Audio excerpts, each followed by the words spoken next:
love that voice. I hate that. I didn't have that until like a couple months ago, and now that it started, it just does my head. I appreciate I also have started doing a podcast, and I just experienced that for the first time with somebody doing a Zoom call, and we were both really thankful that it was so communicative. Like the voice of Zoom is like leaves no room for passive aggression, no room for miscommunication. They're like, you are being recorded. Like you the decide robot if you in want 2001. I didn't know if I could go there, but yeah, that's exactly what it is. I'm sorry, Dave. I just watched that movie. I'd never seen the full thing, and they were showing it at like a theater in Nashville. It blew my mind. It was crazy. That movie's a trip. Yeah, wild. Like crazy thing to see in person too. Sorry, not in person, like in a theater. Great, yeah. I remember I saw it at a theater because it was like the 50th anniversary, like a few years ago or something. They did it with like the intermission and everything. It was really cool. Like you went in and they did the overture and stuff. Yeah, they did that. They did that at the theater we were at too. And I was like, I just kept looking around and being like, is everyone just like down for this? Like, are we all just like accepting how fucking weird this is? But yeah, it was a great experience. I remember when I went as well, because it was a distance when you went and saw it. It was a few months ago. Yeah, it was. I mean, it was actually only like 3 or 4 weeks ago, I guess, that we saw it. That's what I want to get back to, when you can be in a theater with people and everyone's kind of right next to each other and it's a full house and you get that collective, feeling as the lights go down. Yeah, it was so nice to like, I think they actually had, now that I'm thinking about it, I think it was only like 75% capacity or something.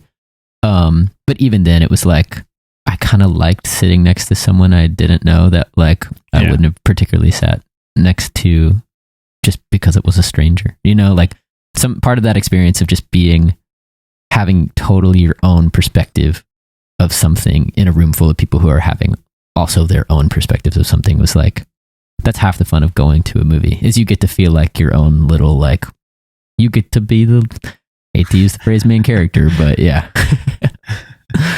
As long as it's not to the detriment of your experience. Remember I went to the theater a couple of years back, and I can't remember what it was to say, but it was this really like unfunny comedy. And it was kind of like old fashioned, and there was a guy in the theater, was in his mid 60s maybe, and he had this really high pitched like laugh, like a just the whole way through, and it was horrific. Oh God, but don't you love it? I just went and saw they were showing Children of Men. I don't know if you've ever seen that movie. Yeah, I can't imagine that in the theater with the beautiful kind of long shots and takes in it. Oh, incredible. Amazing. That was the first time I'd seen it, but I also sat next to someone who, like, there aren't very many funny parts in that movie, but this person really was getting pleasure. It's a pretty bleak film. So I could not imagine sitting next to this person in like, I don't know, some like early 2000s comedy, because this person was like losing their mind every joke. But it was like endearing. I missed that feeling of being frustrated or being like, how is this person not getting what's happening? Yeah, when our lives have been so condensed into this, handful of maybe like 5 or 10 different feelings like the last year. Wow. It's nice to get back into that space where different stuff can actually happen. Totally. That's a great way to put it. I mean, I didn't really think about that. I guess I've been thinking about that more while writing again. Like this past month has been like the most socially chaotic I think I've had in a while, as I'm sure it is for a lot of people. And I think I've been going through this mental process of like, am I feeling new things? Like, am I just going through a period of growth, or am I just remembering what it felt like to have feelings like frustration or jealousy or whatever normal social feelings we're like typically dealing with? You know what I mean? It's been a whole new set of old feelings.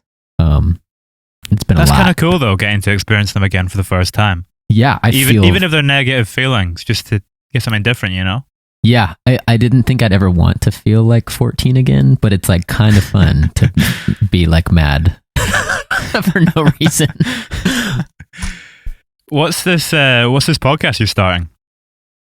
That's a really awesome question that I like don't have a great answer to. I just during the lockdown, I was like getting really into podcasts, and just like found myself listening to them a lot, and just had the classic like, oh, I wonder if I could do that too thought, and then just assembled the group of people that kind of like helped my like first album come together, and thought that it would be a cool concept to just interview all of those people and just do like a short season, just have conversations with those people and ask some questions about their experience, like contributing awesome stuff to the record. So I think it's only like 6 or 7 episodes. Thanks. What was your experience like starting this? Like, because you've been at this for a minute. Like, this is like such an awesome established thing. Well, I mean, we started off doing like video interviews to start with, like in person. Okay. Like at shows and stuff. But then obviously when lockdown happened last year, I was very hesitant to go into the Zoom world and start doing podcasts. But then when it became apparent that this wasn't going to go away for a while, in order to speak to different people, it became the natural thing. And then I just kind of got into the rhythm of it. And before you know it, you're putting out like 5 a week or whatever, and kind of you're in that flow state. Wow. Yeah, that's incredible. What was your hesitation? Because it's not as good as being in person, which is, to be honest, I still stand by that. It's just, you've kind of got to accept a watered down version while we're in this pandemic, you know? Totally. And I think this is a time that serves, podcast can serve well, considering, like you said, we're only experiencing a handful of emotions, or were more so a couple months ago. But like, even just hearing two people talk and potentially brushing against other emotions is like, I don't know, like cathartic. I think it makes people more willing to open up when we're kind of in the pandemic and we're doing this, because it's a space they don't really have in their life. Like, we don't have the coffee shop, you know? Right. We've got to find somewhere else for that outlet. Totally. And most of us are doing this from our rooms or our homes, where like we've probably been sitting with the thoughts that we're going to share in a conversation, like in our heads all day beforehand. You know what I mean? Like, I've loved being able to like just go straight from literally sitting on my bed watching the movie to like walk over to this desk and put the laptop down and then hop into conversation, like being the same person that I was when nobody was looking. You know what I mean? Yeah, because it's almost like you're tricking your mind, because you're in a physical space that you're very comfortable with. Totally. But you don't make that jump to being like in the studio, you know? Yeah, exactly. Yeah. Or even, man, I got chills when you said coffee shop. Like the thought of like, I've done that a little bit, but like the thought of meeting up with somebody right now and like doing the whole thing where I'd like get really worried about my clothes if it seems like I care enough or not enough. And you notice that stain on your t-shirt right before you go in. Oh, like mid conversation too. And you're like, oh, I know they see it. Everyone here sees it. Yeah, I mean, as you say that, I see that I have pineapple salsa on my pants that I wore yesterday. I think I've got a bit of chocolate on my t-shirt as well, so you're not alone. Okay, thank you. That's endearing. I love that it is chocolate of all things. It's like, I was having a cornetto. I don't think I've ever had one of those. Are they British? I guess so. Yeah, I don't think think I've had one of those. What is it? Is it like a candy bar? No, it's like an ice cream, and it's got like in a cone, and it's got chocolate at the bottom. Yeah. Right, it's like a swirl. Yeah, we call they have like drumsticks here. Ah, okay. Yeah. It's weird how you have these kind of like cultural mirrors. Like they're the same thing, but just in slightly different packaging and a little bit sweeter or whatever. And so often, I feel like the ones in the States are like less cool. Like they're just so much more like a drumstick. What the hell are we doing? We've got a sweet that's a drumstick though, like a weird like gooey lollipop thing. Oh, that sounds nice. I feel like it's tough for me to associate the word drumstick with something like fruity, because I'm so used to just like mine keeps coming back to music. Yeah, exactly. I can't get it off my brain. I'm addicted. It's funny because when we were talking about coffee shops a couple minutes back, my mind was drawn to the fact that you wrote the first song on this new album in a coffee shop, right? Yeah. Wow, that's crazy. Yeah, I wrote it. Luckily, it was in. That's thorough.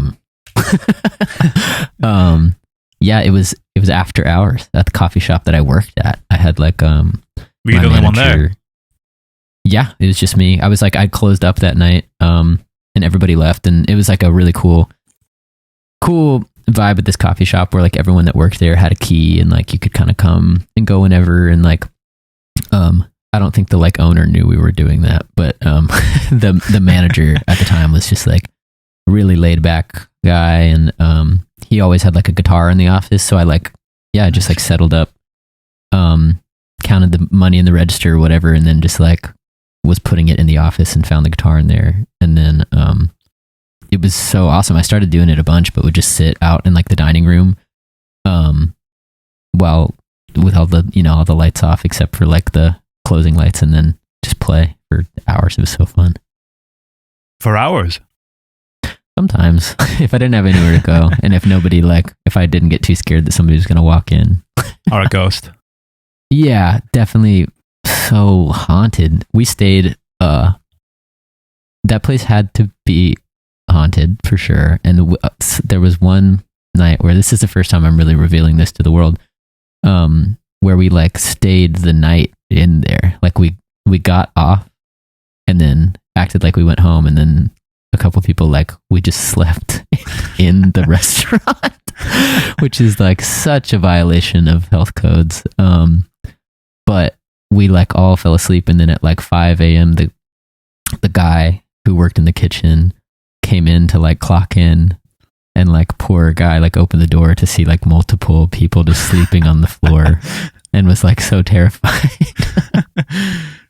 Rightfully so. Why did you decide to spend the night? I genuinely think we had nothing better to do. I think that it was like, have a sleepover. Yeah, might as well. And there was free food.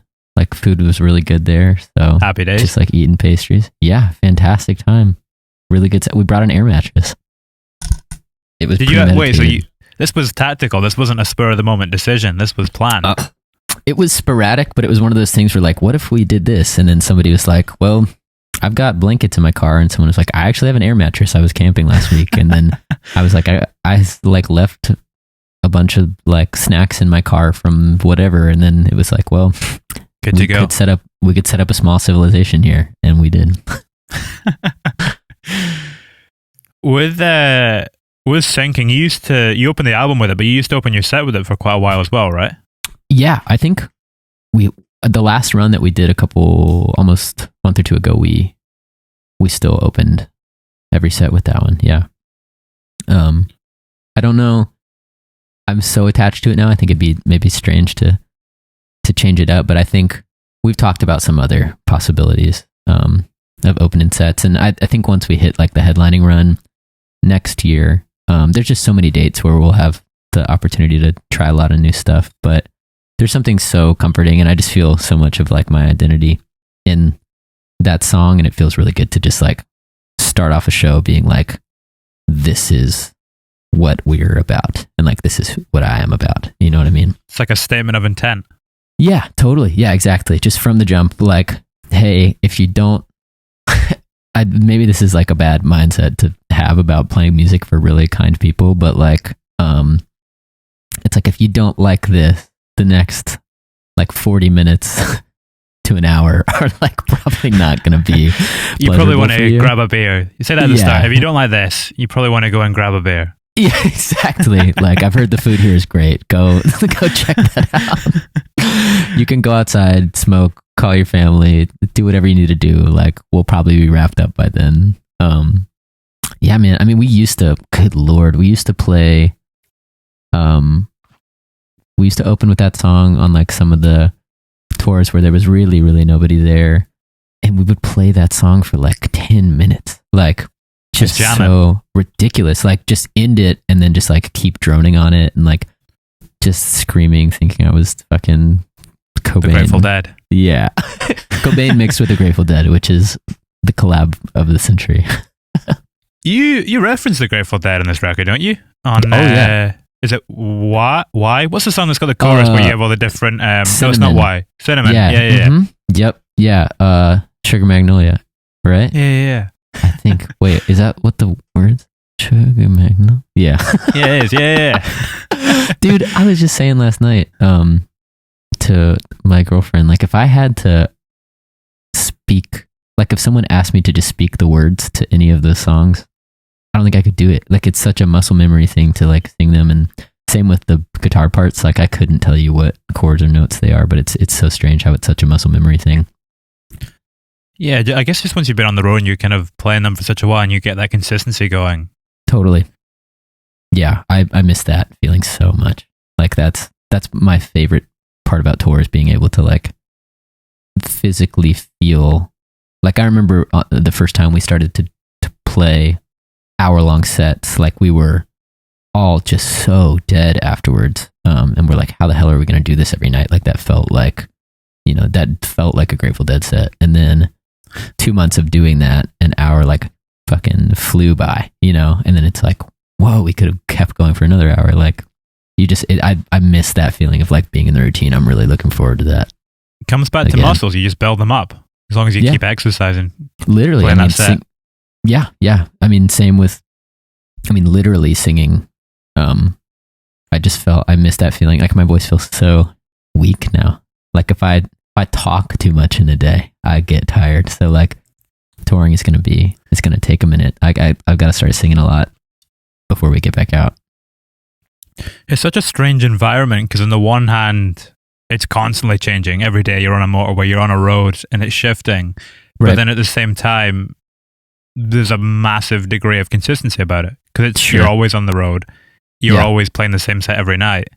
And I think that can be a brutal realization. It's tough to navigate. Yeah. Yeah.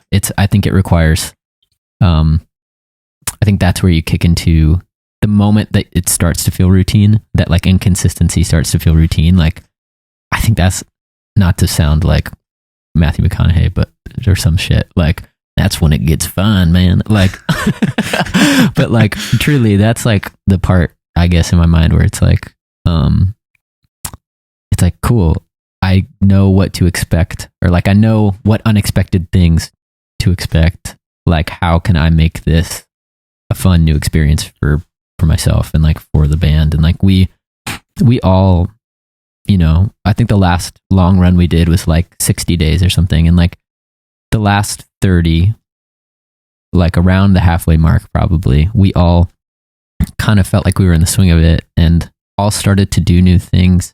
Like I started reading a ton in the van and like writing a lot in the van, just like journaling and poems and shit. And like I hadn't done that before, but it was like cool. I'm not as in like awe of maybe these long drives, or like I'm not as nervous about pulling up to a new city and wondering if anyone's going to be there. Like, so I can actually be maybe growing during this time. And like I watched the band also do like a lot of really cool stuff. Like two of our members are in a band called Future Crib outside of playing with this project. And they were constantly writing and like recording demos in the van and doing so much. And I love like the double duty of like being on the road, but also still being able to grow and like still being able to work on shit. Yeah. Is that a different kind of growth to when you're in the one place? That's a really great question. I think it is the same, maybe, but I think you're allowed to like focus on yourself in a weird way, like when you're on the road, because you are isolated from the rest of the world a lot of times. Like as much as you are frequently in front of people, you're not like connecting with people in a standard conversational way. So like, yeah, I think you grow.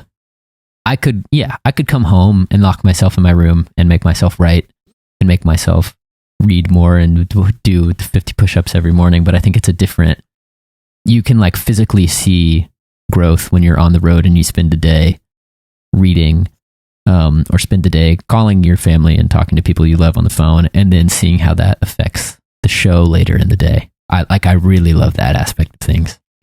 It's almost like journaling, like you have a point that you check in every day.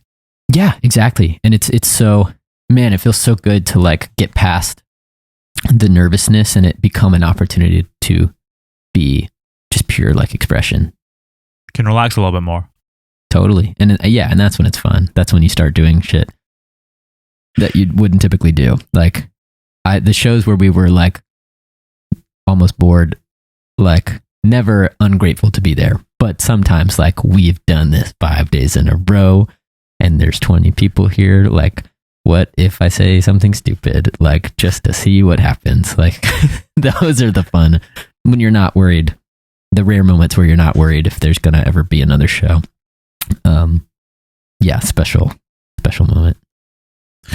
Where you have this motif on the album that kind of relates to that of roads and cars. They keep cropping up throughout the songs. Where's that coming from for you? Sorry, yeah. Oh, you're good. No, I was going to just say I'm a huge grease monkey. I work on cars all the time. As you can tell, probably by just like my muscles and and just me as a person. You can just clearly tell I'm a big car guy. I am not a car guy. I don't think that was a good joke either. I'm getting images of the guys in Greece. I can't remember what they're called. I think they're called, you know, the gang. Yeah, absolutely. There's a term, and I don't want to try to say it and say the wrong term, but I know. Is it just a greaser? Maybe. Wow. No, I was more meaning there's a particular name for their gang in that movie, but I can't remember what it is. The actual gang. Yeah. Yeah, you were just calling a grease monkey, yeah. Yeah. Good Lord above. I don't really know. I don't think that was like an intentional thing. I think it just like was by way, or like talking about those images so frequently. I think it was just because it was like our life for a while. Like finishing up writing that record like was a lot of time spent in cars, and I think hopefully that's like a relatable thing for a lot of people. Like a lot of my formative memories and like memories with music, particularly like listening to music and it really mattering to me, were like on road trips as a kid or like in the car. I spent a lot of time in the car when I was a kid because my parents lived far apart from one another, and so my mom lived for most of my childhood lived like a 10-hour drive from my dad. So if I, every time I got to see her, we'd spend a lot of time in the car. Like that's crazy. That's like the length of the UK. Yeah, exactly. Yeah, that's like driving from one end to the other. Yeah, that's so wild. Yeah, that's so funny. Yeah, that's like Middle Tennessee to Northern Florida is like a 10-hour drive, and that's with my mom driving. So the pedal was definitely pressed to the floor. But yeah, I mean, I spent a lot of time in cars, which is not an exciting sentence and not anything super special, but it definitely I think it bled into how I see the world quite a bit. In what sense? Just like, I think just because it was like best and worst case scenario for me, just because I had such an active brain when I was a kid. Like I was just so sensitive. So like it was just a lot of concentrated time for my brain to just kind of go wild. So I think I had like a lot of fun on those drives where, whether it was conversating, like talking. I don't know why the hell I said conversating. It was more fun than saying talking. Yeah, that's true. I guess you got to keep it interesting. Okay. I was conversating with my maternal link. And so that episode of The Simpsons when Homer becomes smart. I have not seen that one, but wow. Yeah, that's... Dude, are you a Simpsons fan? Massive Simpsons fan. Yeah, me too. What are your thoughts on the movie? I know, not to derail, but... I like the movie. I feel like the overall reception on the movie is like quite warm, I think, isn't it? Yeah, I would say so. I felt like it was majority good, but I have known people who were polarized by it. But I think they're like purists in a negative sense, like people who just didn't like that there was a movie in general. But I loved it. I thought it was so funny. I think they almost took like all the best jokes out of an entire season at that point in The Simpsons and just threw it into an hour and a half. Yeah, totally. They were like in the perfect spot to do it, it felt like, because they'd just been doing it for so long that it was like they were actually capable of having an hour and a half of good shit. I think they took like 7 years to write that or something as well. Like it was in No development way. for a long time. Yeah. Dude, that's so awesome. Everyone should take note. Every movie should take 7 years. Or do a Boyhood and just take 12. Yeah, exactly. Go the full. Yeah. Dude, I watched Boyhood when I was like 14 or something, and I just remember finishing it, and like if I just watched myself, like if 23-year-old me watched young me do this, I would just kick myself in the face. But I remember like it ending and being like, what the hell was that? Like he just got old. Like I didn't get why it was like interesting at all. And I haven't gone back to it. But yeah, I just remember like everyone being like, it took 12 years to film that. And me being like, okay, I've lived 12 years. Like I don't want to watch somebody else. Like just do what I just did. I had the opposite. I remember I watched it. I was the same. I was like 14 when I first watched it. And then I saw it again last summer. I've watched it quite a few times, but I saw it again last summer. And that was the first time that I've been older than he is at the end of the movie. And I had like a massive existential crisis about it. Holy shit. Yeah, maybe I need to go back in and experience it that way now. Because I'm sure that's wild. Because it ends with him like going to college or something, right? Yeah, he's like 19 when it ends, I think. Yeah.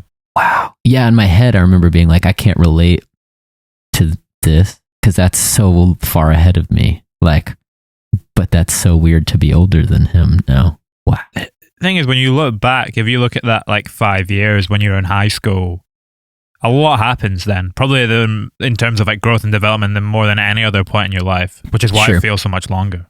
Totally. Yeah. I mean, like, I guess this is a cliche thought as well, but it certainly feels like you spend I guess from the point, maybe for the next few years, I'll hopefully be experiencing new things, but like, it feels like I haven't even started to unpack a lot of what I've experienced in my life up to now. Like, I don't know if you're supposed to, like, you spend the second 20 years of your life figuring out what the fuck happened in the first 20.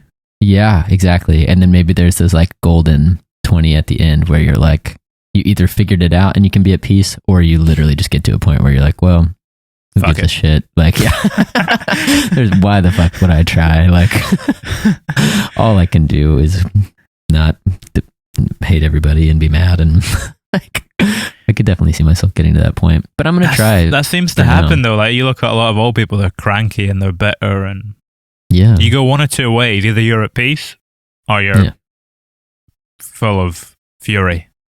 Disdain. Hey man, if I'm ever encountered by an older person that is mean to me, I like will never throw it back. Like I because I'm building up karma points so that when I'm 60 and some kid was born in 2030 is like a dick to me at the grocery store, that I can like unleash and just not have any bad feelings about it. No, I hope to be a pleasant.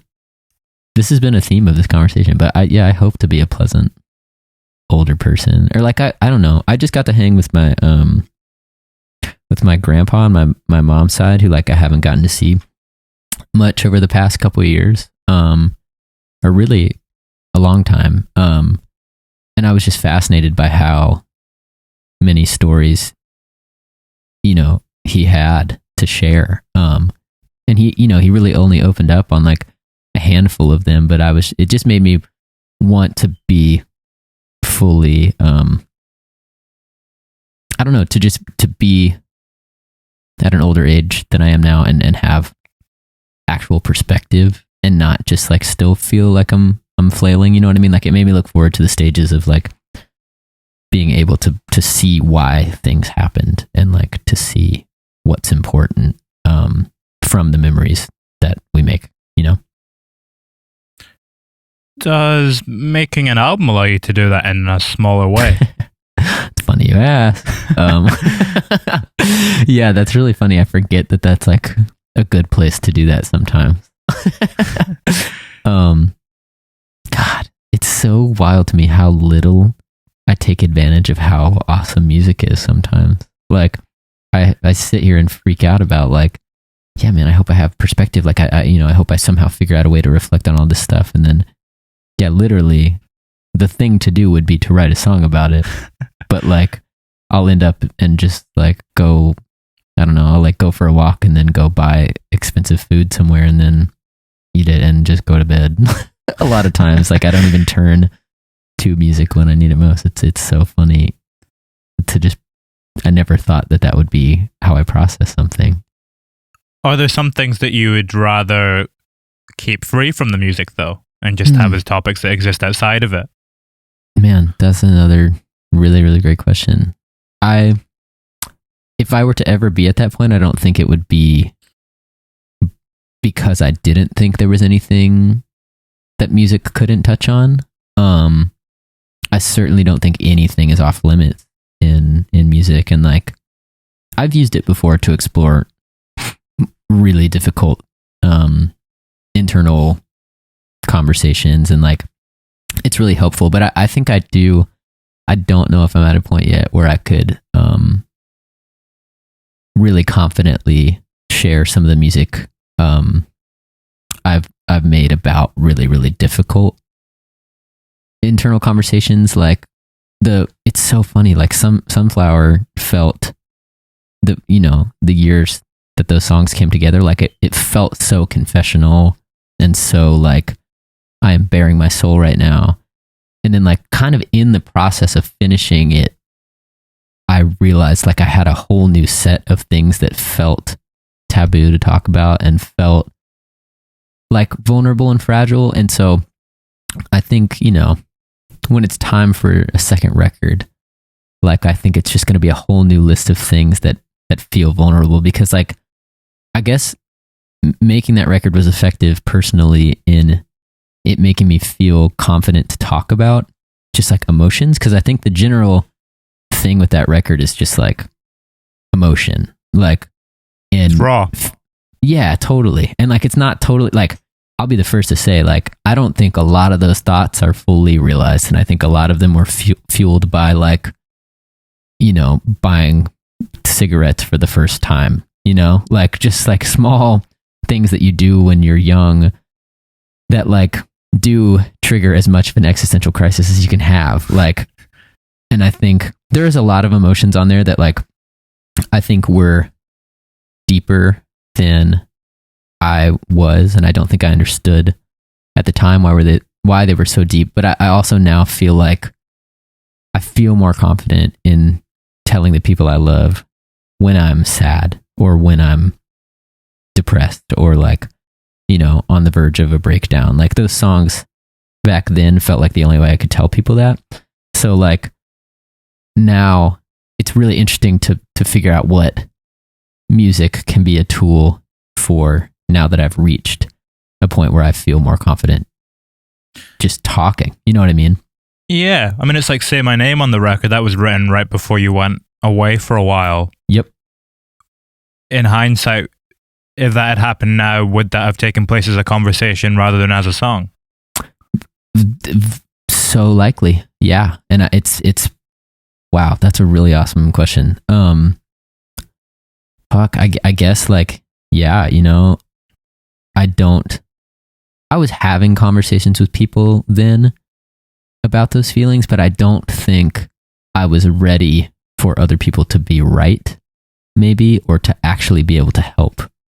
So yeah, like that song was like a textbook cry for help, a textbook like, this is me at my lowest point. So now I certainly would tell someone, because I can't really afford to like go back to that place emotionally, that I was feeling that way. But at the same time, when you weigh the possibility that writing a song about it could help other people, it's a strange balance of like wanting to be honest and vulnerable with people in your life, but also wanting to make art that could help a lot of people at the cost of your feelings sometimes, or of like your sanity. I guess the other thing is, when looking back to that in hindsight, sometimes the only way to know that you're on the edge is to go over it. Sure. And if you didn't know that you were on the edge, it would have been a lot harder to have that conversation. Yeah, totally. Yes, 1,000%. And I didn't know that, man, that's a theme, I guess, of the record too, or just like of that chapter of my life, was just like not realizing the edge was very real, and having to lose a lot of time and people and like days that could have been great to figure out that there was a cost to not talking about those things. You know what I mean? Has it affected your songwriting since you've been able to open up about them now? It's definitely, my instincts have changed. I have a lot less moments where I'm in a conversation with someone and I have to just like run out of the room and go lock myself in the bathroom with a guitar until and say what I'm trying to say to them there. It's a lot more like, I love to write after a long conversation now, like, whereas I couldn't have a long conversation without writing, like, dealing with just like social bullshit, like in my own life, like, I love to talk to my friends about it for a long time. And then like in those conversations, just kind of find what feels the best to talk about. And then if I get to go write after that, just like be like, oh, what was that thing that it felt really real to share? Like in this actual conversation with a real person who like also has feelings. And like, how would that look to put into a song? Like, so there's definitely an awareness now, for better or for worse, that like, cool, there are people on the other end of this. And it's hard. I think it would be hard without consequences to go back to writing some things like that I've written about before. Just knowing it affects others. When you say without consequences, what exactly? I think just like the classic, like, I don't know, like I loved the tortured artist shit when I was 18. Like I didn't get that you could really drive people away. You know what I mean? By being a mess. Yeah. Yeah. Sounds like you it sounds like you understand. I read a lot of Kerouac growing up. Shit. When you're 15 and you kind of idolize that, I don't know. You move past that. Yeah, you have to, because if you don't, like, I just remember when you lightly mentioned earlier, like when I had to go, like when I went off to rehab, like I remember kind of sitting there in the car on the way to leave, and I had two of my best friends with me, came with my mom and I to go drop me off at this place. And I just remember like looking at them as I was leaving, and thinking like, I bet if I do this again, I would get it. Like if they didn't come, like if they didn't want to go through this again. And like, unfortunately it took pretty high stakes for me to figure that out. But yeah, I mean, I guess as you get older, you realize like, oh, you can really, you are not God. You are not, infallible. Like, and not everyone thinks it's cool that you put cigs out on your arm. Yeah. I guess, does it come back to, you mentioned earlier on that as a kid you had a very active mind. Mm-hmm. Is that a way of kind of just numbing that a little bit and oh, totally. Turn the volume down. Yeah. Yeah. And like the more you start learning that like you're I'm saying all this like I know what I'm talking about. I don't know shit, but like nobody knows anything. We're all just winging it. Yeah, well said. Yeah, I mean, I think the favorite, like my favorite bands and favorite artists, I love the records where it sounds like they just maybe realized that there isn't an answer to the questions they've been asking. You know what I mean? Like, and that's what I look forward to in growing as a person and growing as a musician is like,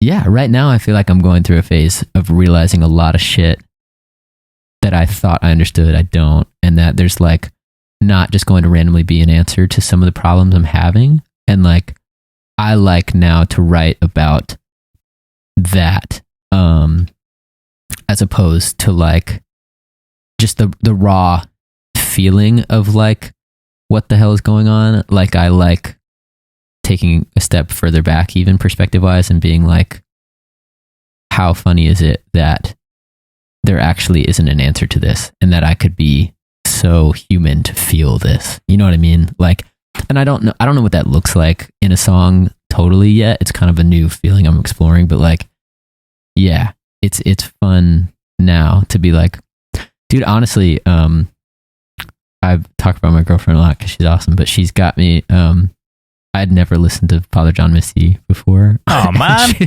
I know. I was like literally 23 years behind the shit, but it blew my mind to hear someone write from the perspective of like, I love the like I love that he's just like, I'm going to repeat back to you what you guys have told me matters, and like, you can decide whether or not that actually makes any fucking sense, because it doesn't to me. You know what I mean? Like, I think that's really cool to be like, so basically, here's rules that like the world has placed on us, and like, let's just say them out loud and like see how that leaves us feeling. Like, I really dig that. I think that's really special. I'm not the first person to like him either. I don't mean to sound like I'm discovering something, but like, it comes back to what you said about perspective though. When you just look at all these things with complete objectivity, a lot of them are a little bit crazy. Like, they don't make any sense. There's no real rooting and meaning. Yeah, not at all. Which is also why I think it's fun to not write about that stuff. Like, I've written some straight up fucking like pop songs you know what I mean, in the past year, because it's sometimes so fun to be like, I like being pensive on like, there's not an answer, and that spins me out, but also like, there's not an answer, so why don't we party?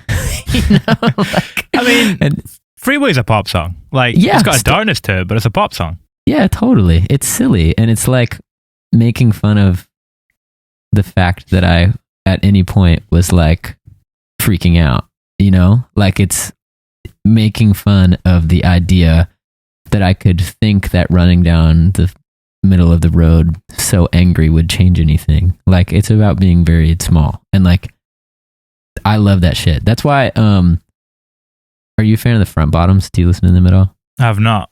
Oh no. Man, okay, I'll have to send you some of their stuff. Where are they from? I've never heard of them, to be honest. I think they're from New Jersey, okay, or somewhere East Coast, like Northeast.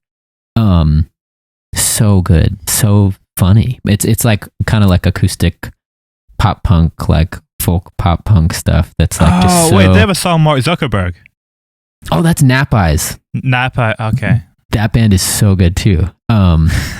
Yeah, that's okay. I'm glad they naturally came up in conversation, because I'm obsessed with that band too. But yeah, that similar vibe, a little more like emo, like, I don't know even what to compare it to. I'll just have to send it to you. But like, so funny, and like, so many of their songs are like, he's just so dramatic and fully aware of it, but it's like, what else can I be doing but be dramatic right now? Like, I could accept that I should probably just shut up, but it's like, if I do that, then I might as well just not be living. So like, if I'm gonna be alive, I'm gonna be dramatic. Like, and where's the fun in not being dramatic?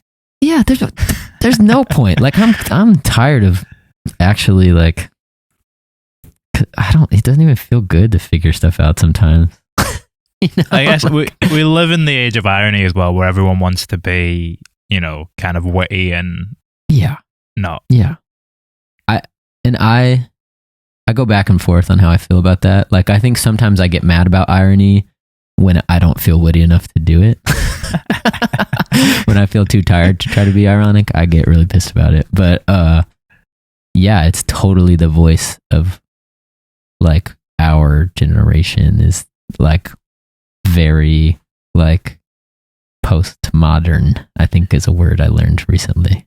It's because we're fed up. We look at global warming and then we look at like racism and all these hang-ups from the old world, and we're like, why is this still such a big problem? Right. And we're relying on people that are older than us to catch up. Like, we're relying on people who had a chance to do the right thing to now, like, basically apologize by way of fixing the problems that we are willing to work past and change and progress upon. So yeah, it makes sense. Like, and deservedly, I think our generation gets to be ironic and sarcastic and sad and angry. Like, you know, it completely, I think, is justified.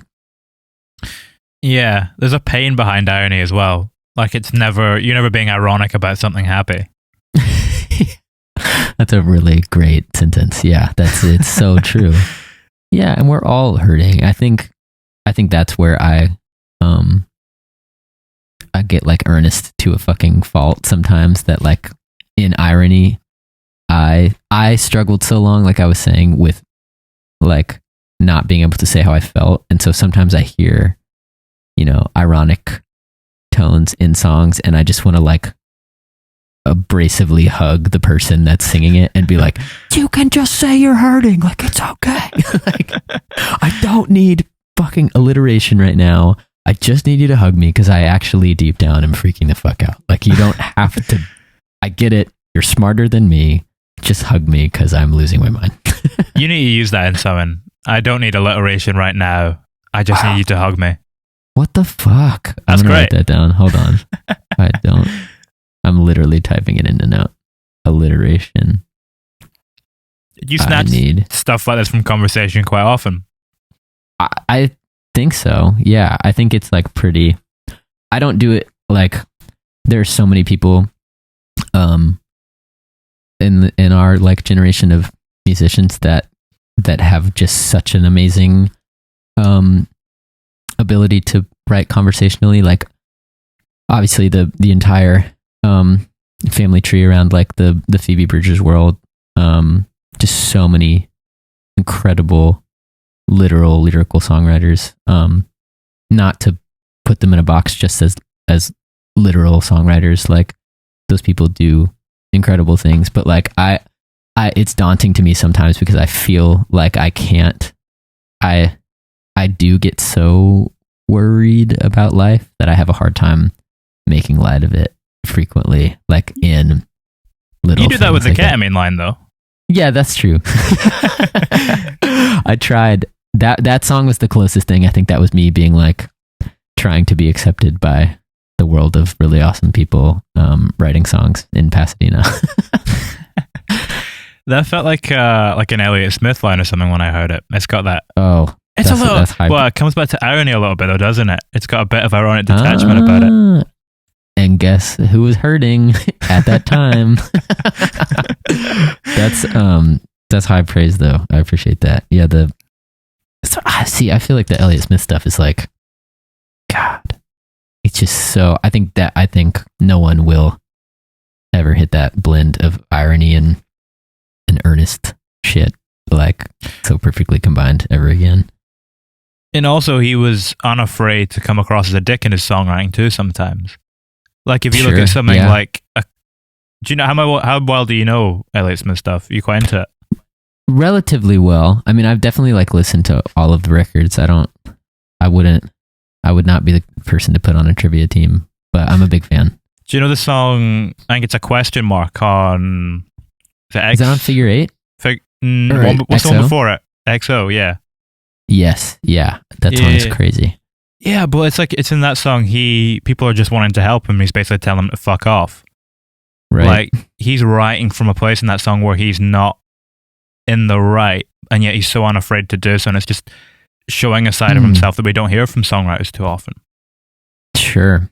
Yeah, I mean, and then again, that comes back to like what we were lightly talking about earlier, like at what cost can you be angry? Because like I can't imagine it's an angry song, you know.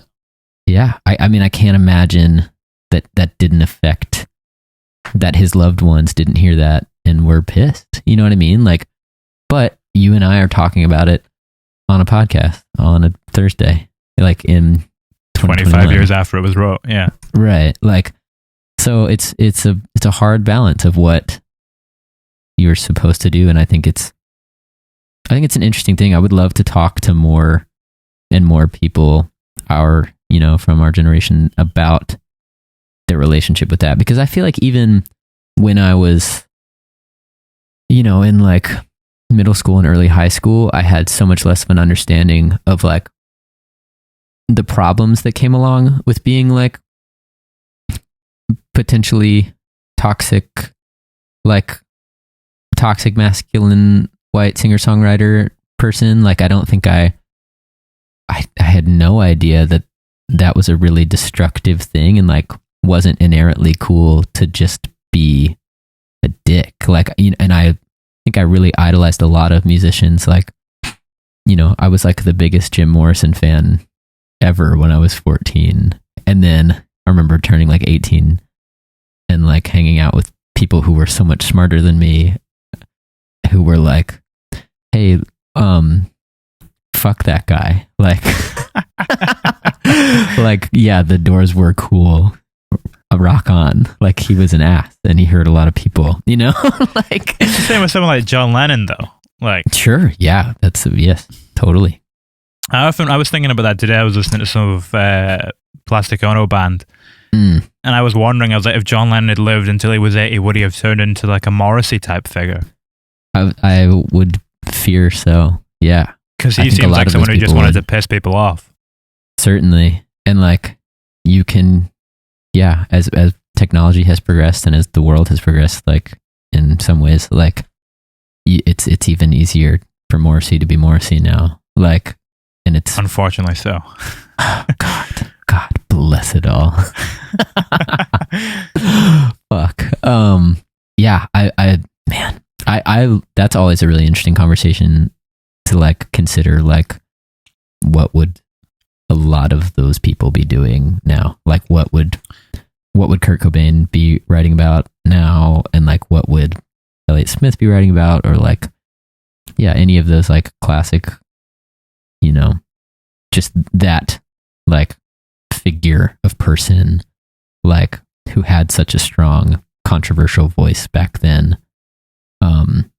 Like where would they stand today? I think it's really interesting.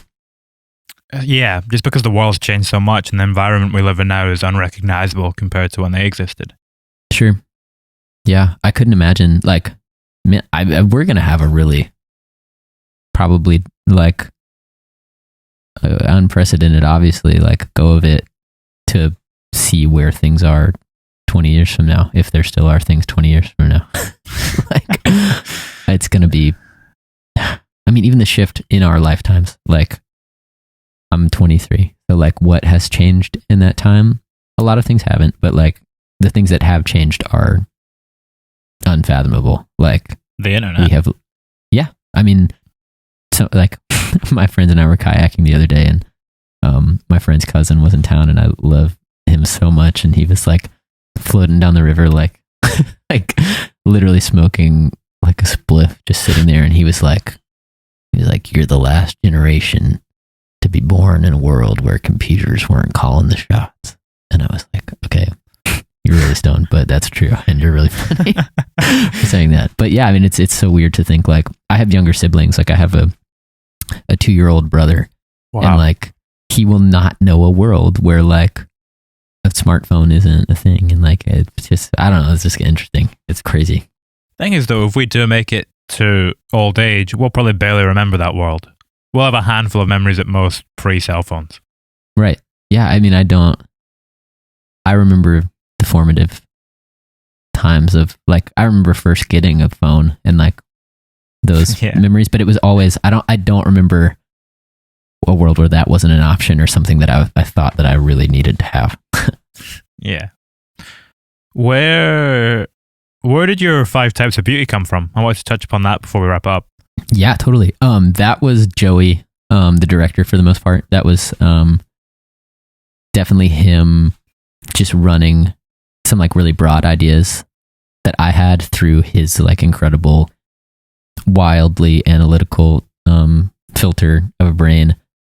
And I didn't, he sent me all of those things and was like, okay, these are like the themes. And I was like, okay, like it doesn't sound like we're having like a conversation on it. And he was like, oh no, we're not. Like this is what they are. But so did he take that from the music? Did he listen to the 10 songs and then apply that to them? Yeah. It was from the record, a combination of him just hearing the record and then also just us kicking around really broad like visual ideas. Like a lot of the music videos are really collaborative in the sense that like I will come to him with like one idea and be like, hey, what if, I don't know where this fits in, I don't know if it even makes the final cut, but like what if there's a scene where we're doing a synchronized dance on a tennis court and I'm in all white. Like that, I think that was literally the only thing I brought to him for that music video. And then like a couple of days go by and he sends me some giant like some giant like iPhone note that has like an entire treatment and all these crazy thoughts and other scenes cut into it. I think it was predominantly him listening to the record and then just like smoking weed and listening intently. That's where the hypnotizing comes from. Yeah, certainly. I'm not going to try to have some clever answer to that. Yeah, it's definitely what it was. The hypnotizing works better if you're stoned. Yeah, it does. It's kind of scary if you're sober. I recommend doing it. Not maybe, I don't know. It's so funny. That video has been like, so many people have like felt the need to express that they don't like that there's a bunch of words in the video. Like some guy commented yesterday on that video. I still get the notifications because I think it's just entertaining sometimes and makes me not take myself seriously. Humbling. But yeah, truly, constantly. But somebody commented and said like, congrats on a great song. This would have millions of views if the video wasn't a fucking PSA. I thought that was so funny. That's brutal.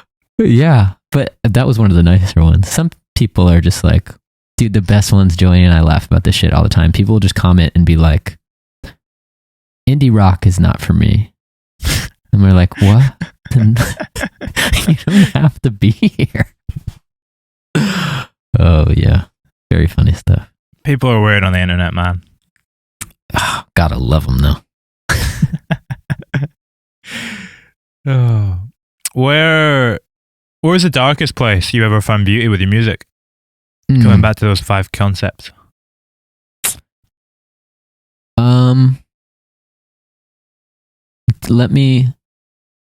Could you explain that question a little bit further? I want to make sure I'm answering it right.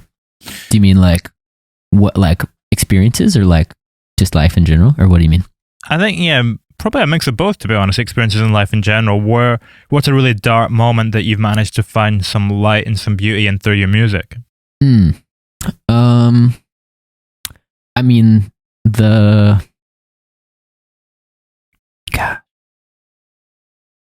I think kind of the whole, I hope this doesn't sound like a cop-out answer, but like just kind of the whole chapter that Sunflower was about, like those young adult stages where it seemed like something bad would happen or I would find something out about life I didn't want to find out. And instead of it translating to knowledge, it just propelled me into another place where I felt like I was finding out something I didn't want to find out. Like, you know, those years when you're like, I felt like it was from like 12 to like 20 that it, which is a long window now that I'm thinking about it. Like, what happened in like 8 years? A lot. I think I was dealing with a lot of stuff from my childhood, a lot of traumatic things from my young childhood, and had a pretty tough go just with mental health, all of high school and all of early college stages, which was like developing into, you know, like we said before, like I had a really bad relationship with alcohol and still don't drink to this day. And I think just kind of discovering the depths of my sadness and addiction and things like that. I think just that whole record was about a really dark time, and it was like 10 moments where light shined through, and I gathered up whatever scrambled thoughts were coming at that time, and was just like lucky enough to get them down, so like I guess just that whole period of not knowing anything about life. Yeah. I don't know. I don't think that was a great answer, but that was, because it ties back into what we were saying about these unanswerable questions. It's like in the search for answers, you just kept kind of going down the rabbit hole and finding more questions. Sure. But then through that, you get growth. Yep, totally. And like some of those songs I think were solutions and were answers. But yes, like you just said, like you get the answer, and then it's the hard part because it's like, sweet, you have the answer, but it doesn't feel any better to have the answer. So I guess those songs, were just the few times that I had a complete thought, and was able to make even relative sense that now exists forever, in form of a song, to like reference to help down the road, like I guess all of that sadness and all of that confusion and pain from that young period of time, the music has made light in that it has become like a reference point for where to go from there. When you listen back to the album and you read back your journal, how do those two feelings compare? It's like the companion piece. It's like the same thing. It's really interesting. I did journal a ton while we were making the record. And the feelings were so wild. It's just crazy thinking, because a lot of my fear while making the record was like, I'm not getting my point across, and like I'm not capturing these feelings. But it's really nice to look back and be like, I couldn't help but put those feelings in the record. Like I couldn't have taken away some of that anxiety or taken away whatever in that process if I tried. Like it was just naturally there, It wouldn't have been true to the moment. Right. Yep, totally. Which is like, I guess all you can do with the record. Like hopefully I'll write songs that I'm happier with down the road and like whatever, but it's all going to come to like a good record is just seems to be about letting people know where you were at and like making it feel like somebody could just swing through if they needed to and like see the full picture of the room that you're in and then move on. This has been one of the best ones I've done in a long time, man. Thanks so much. Thank you. I literally feel like I should like Venmo you for like therapy. That was crazy. That was so good. That was like a great conversation. I love that. Yeah. We covered so much and it just felt so natural throughout. I really appreciate it. Thank you, man. Like genuinely, thank you for coming on. I appreciate it. That was great. Hey, thanks for having me. I'm like a really big fan. So this was really cool.